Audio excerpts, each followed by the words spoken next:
Job లేక ఇబ్బంది పడుతున్నారా? అయితే మెడికల్ కోడింగ్ మీకు మంచి ఆప్షన్. వెంటనే కాల్ చేసి కోర్సులో జాయిన్ అవ్వండి. నమస్తే, welcome back to Suman TV. Present మనతో పాటు ఉన్నారు ఫ్యామిలీ కౌన్సిలర్ రజనీ రమ గారు. నమస్తే మ్యామ్. నమస్తే నవీన. మేడం, ఈ మధ్యకాలంలో అంటే శారీరక సంబంధాలకి ఒక వయసుతో సంబంధం లేకుండా అయిపోతుంది. అంటే 30 సంవత్సరాల అబ్బాయి 40-50 సంవత్సరాల మహిళతోటి కనెక్షన్ పెట్టుకోవడము, అంటే అది దాని కారణాలు ఏవైనా కాకపోవచ్చు. బెంగళూరు జరిగినటువంటి సంఘటన చూసుకుంటే అతను ఒక జిమ్ ట్రైనర్, చక్కగా మంచిగా జిమ్ మెయింటైన్ చేసుకుంటున్నాడు, బిజినెస్ బాగుంది. మరి వేరే ఆవిడతో కనెక్షన్ ఏర్పడింది, ఆవిడకి ఆల్రెడీ పెళ్ళయి హస్బెండ్ ఉన్నాడు, పిల్లలు ఉన్నారు, అంతా బాగుంది. ఎందుకు ఇలాంటి పనులు చేయడము? తర్వాత చూస్తుంటే కట్ చేస్తే ఆయన సూసైడ్ చేసుకోవడం జరిగింది, జిమ్ ట్రైనర్. అవును, దీనికి కారణాలు ఏంటి అంటే? చాలా దారుణమైన సంఘటన ఇది. ఆ అబ్బాయి 27 సంవత్సరాలు 28 సంవత్సరాల వయసు అబ్బాయి, స్టేట్ ఛాంపియన్ ఏదో మెడల్స్ కూడా తీసుకున్నాడు. అంటే అతనికి ఎన్నో గోల్స్ ఉన్నాయి కదా, అచీవ్మెంట్స్ ఎన్నో ఇంకా తీసుకోవాలి. అతనికంటూ ఒక గోల్ ఉంది, ఒక గుర్తింపు కోసం శ్రమ పడుతున్నాడు. అతని బాడీ చూస్తే ఎన్ని సంవత్సరాలు శ్రమ పడితే అటువంటి బాడీ వచ్చింది అని నాకు అనిపించింది. అహర్నిశలు దానికోసం నువ్వు పాటుపడుతూ అందులో నిమగ్నమయ్యి నీ కెరీర్ నువ్వు చూసుకుంటున్నప్పుడు దారి తప్పకూడదు. ఇందాక నేను చెప్పింది అదే, మైండ్ కంట్రోల్. ఎదురుగుండా అనేకమైనవి కనిపిస్తూ ఉంటాయి, అవి మనకి అవసరం లేనప్పుడు మనం వాటి వైపు ఎందుకు వెళ్ళాలి అనే ఇంగితము, సెల్ఫ్ కంట్రోల్ ఉండాలి, ఎవరికి వాళ్ళకే ఉండాలి కదా. నెక్స్ట్ ఈవిడ వైపుకు వస్తే ఏజ్ లిమిట్ లేకుండా చాలామంది ఇప్పుడు ఈ మధ్యకాలంలో జిమ్కి వెళ్తున్నారు, ఆడవాళ్ళైనా మగవాళ్ళైనా. టీనేజ్ అమ్మాయిలు కూడా వెళ్తున్నారు. కొంతమంది లావుగా ఉన్నారని, కొంతమంది మరీ సన్నగా ఉన్నారని ఒక బాడీ షేప్ కోసం వెళ్తున్నారు. ఓకే, గుడ్, హెల్దీగా ఉండాలి.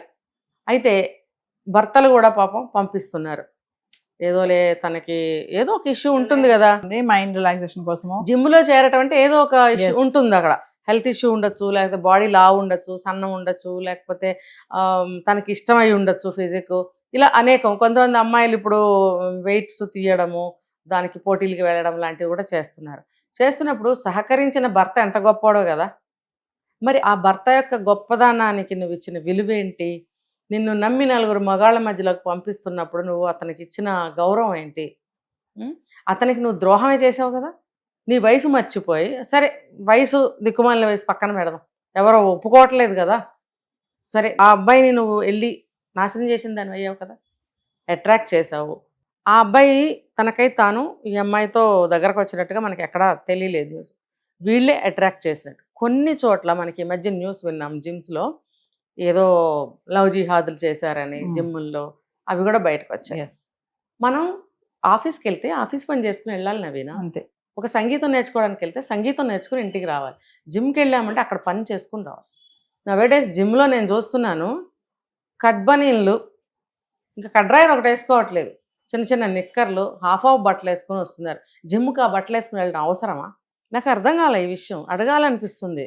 ఆ బట్టలేంటి, ఆ జిమ్ వాళ్ళు కూడా ఎందుకు అలౌ చేస్తున్నారు అంటే లోపల ఇలాంటివి జరుగుతున్నట్టే కదా, మనకి జరగడానికి వీళ్ళు దోహదం చేస్తున్నట్టే కదా, హెల్ప్ చేస్తున్నట్టే కదా. అది అలౌ చేయకూడదు ఫస్ట్ ఆఫ్ ఆల్. తర్వాత వచ్చేసి వర్క్ టు వర్క్ చూసుకోండి. ఇలాంటి వ్యధవేషాలు మన దాంట్లో చేయడానికి వీలు లేదు, చెడ్డ పేరు వస్తుంది మన ఇన్స్టిట్యూట్కి అని కొన్ని నియమ నిబంధనలు పెట్టుకోవాలి. ఏమీ పెట్టుకోవట్లేదు, వాళ్ళు ఇష్టారాజ్యంగా బిహేవ్ చేస్తూ ఉంటారు, నేను చూస్తున్నా కొన్ని చోట్ల. అలాగే ఈవిడ భర్త చక్కగా పంపిస్తున్నప్పుడు ఆ ప్రయోజనాన్ని పొంది వెళ్ళు. నీకు ఇక్కడ వీటితో ఈ వేషాలు ఎందుకు అంటే, ఇది ఓపెన్గా కొన్ని మనం మాట్లాడుకుంటే నెటిజన్లు కూడా ఒప్పుకోవట్లేదు, కానీ బుద్ధి అదే. ఆ బుద్ధి వల్లనే, ఆ బుద్ధి అలా ఉండటం వల్లనే వీళ్ళు ఈ పనులు చేస్తున్నారు, అవునా కదా. బుద్ధి అలా ఉండబట్టి ఆ పనులు చేస్తున్నప్పుడు ఆ బుద్ధి గురించి మనం మాట్లాడటం తప్పే ఉంది. ఆ అబ్బాయి చిన్న అబ్బాయి, ఎంతో కెరీర్, ఎంతో భవిష్యత్తు ఉంది, ఆ అబ్బాయికి గోల్స్ ఉన్నాయి.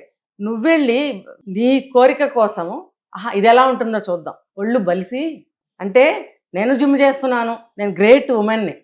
జిమ్ చేస్తే గ్రేట్ ఉమెన్ ఏమి అవరు, జిమ్ చేసే వాళ్ళందరికీ చెప్తున్నాను నేను, జిమ్ చేస్తే గ్రేట్ ఉమెన్స్ ఏమి అవరు. నీ ఆరోగ్యాన్ని నువ్వు చూసుకుంటున్నావు అంతే, అంతవరకే. దానికి ఎవరికి ఏం ప్రయోజనం లేదు. కాకపోతే ఇంట్లో కాస్త యాక్టివ్గా పనులు చేసుకోగలుగుతావు, నీ పనులు నువ్వు ఇల్లు దిద్దుకోగలుగుతావు. నీ ఇష్టానికి భర్త పంపించినప్పుడు ఇక్కడికి వచ్చి ఏదో పనులు చేయటం, నీకు ఆ దృష్టి ఎందుకు రావాలి? ఆ అబ్బాయి వద్దని అన్నాడనే చెప్తున్నారు అంటే నువ్వే కదా ఆ అబ్బాయిని ఎంకరేజ్ చేసావు. అంటే తప్పు ఈ అమ్మాయిదే కనిపిస్తుంది కదా, అమ్మాయి అండి పెద్ద ఆమె. మరి తన దగ్గర కొడుకు వయసు కూతురు వయసు ఉన్న అబ్బాయితోటి ఈ ఆలోచనలు ఏంటి?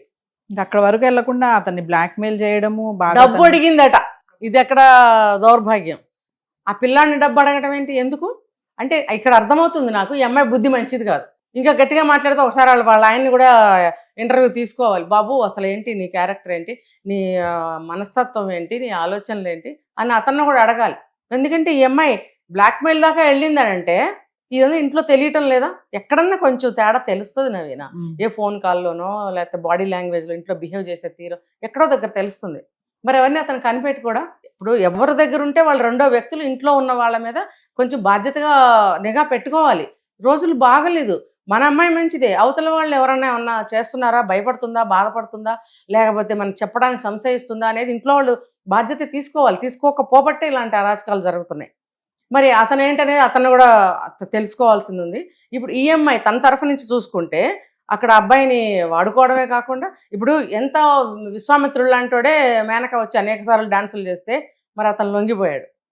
మరి మానవ మాత్రుడు ఈ కుర్రాడు మరి వాడికి ఎలా ఉంటుంది, తప్పు ఎవరిది ఇక్కడ, ఈ అమ్మాయిది. ఒక రకంగా ఆ అబ్బాయిది కూడా కోరికలకి టెంప్ట్ అవడం వల్ల తన జీవితాన్నే ముగించుకున్నాడు. ఇప్పుడు అంత కండల వీరుడు బుర్రలేదా, వెంటనే విషయాన్ని బయట పెట్టేస్తే నీకు పోయిందే ఉందయ్యా కదా. ఆ భయపడి ఊరి పెట్టుకుని చచ్చిపోవడం ఏంటి, నీ భవిష్యత్తు ఏమైపోయింది, నీ కళలు ఏమైపోయినాయి, నీ తల్లిదండ్రులు ఆనందం ఏమైపోయింది, వాళ్ళు ఎంత ఆనందపడుతూ ఉంటారు నా కొడుకు ఎదుగుతున్నాడని. ఇదేనా మీరు చేసేది తల్లిదండ్రులకి కానీ మీకు కానీ, ఇదేనా చేతకాని ఏమనాలి, ఇంకా చవట్లు అనాలి. ముఖ్యంగా ఇలాంటి సంఘటనలు జరిగినప్పుడు మేడం మహిళలు ఇలా ట్రాప్ చేసి ఇప్పుడు బ్లాక్మెయిల్ చేసి, కొంతమంది నిజంగా మీరు అన్నట్టు సెన్సిటివ్ ఉంటారు కొంతమంది. ఇప్పుడు అతను నేమ్ ఫేమ్ పోతుందేమో అని చెప్పి ఆమె అడిగినప్పుడు డబ్బులు ఇవ్వడం చేశాడు, ఫైనల్ గా ఇంకా ఏం చేయలేక సూసైడ్ చేసేసుకున్నాడు. అంటే మరి కొంతమందికి ఇలాంటి సమస్యలు వచ్చినప్పుడు వాళ్ళు ఎలా బయటికి రావాలి అంటారు? ఇదే నేను చెప్పింది, ఓపెన్ అవ్వాలి. ఫస్ట్ సమస్యను చెప్పాలంటారు. సమస్యని ఎప్పుడు చెప్పేయాలి. చివరికి నీ జిమ్ ఓనర్ ఉంటాడే అతనికన్నా చెప్పు, లేకపోతే నీతో జిమ్ ట్రైనర్స్ ఉంటారు వాళ్ళకి ఒకరికైనా చెప్పు.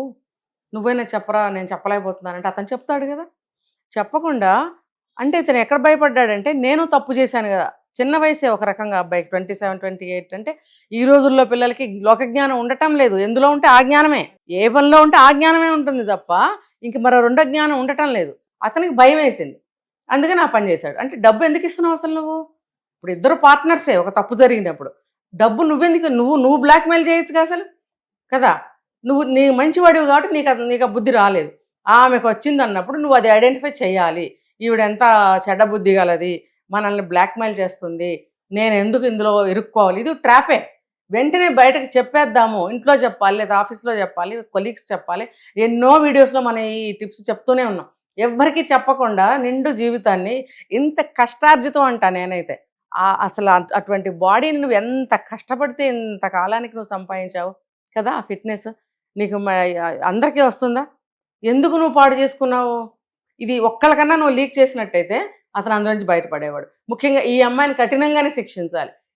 ఇది చూసి మిగతా అమ్మాయిలందరూ జాగ్రత్త పడాలి. మనం ఎక్కడికి వెళ్తున్నామో ఆ పని చూసుకోవాలి. జిమ్ దగ్గరికి వెళ్తే జిమ్లో ఉండే వాళ్ళతో, హాస్పిటల్లో వర్క్ చేస్తే డాక్టర్లతోటో నర్సులతోటో, ఏంటిది ఎక్కడ పడితే అక్కడ ఇలాంటి అక్రమ సంబంధాలు పెరిగిపోతున్నాయి. కాబట్టి ఎవరికి వాళ్ళే, ఎవరు వచ్చి రక్షించరు, ఎవరికి వాళ్ళే అందులోంచి బయటపడాలి అంటే మార్గం ఇమీడియట్గా దాన్ని బయట పెట్టేయండి. బయట పడద్దు, అసలు భయపడద్దు, అసలు బయట పెట్టేయడమే. అప్పుడు వాళ్ళే భయపడతారు.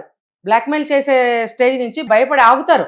ఆగిన ఆ గ్యాప్ చాలు నీకు, నువ్వు సేవ్ అవ్వటానికి. Thank you.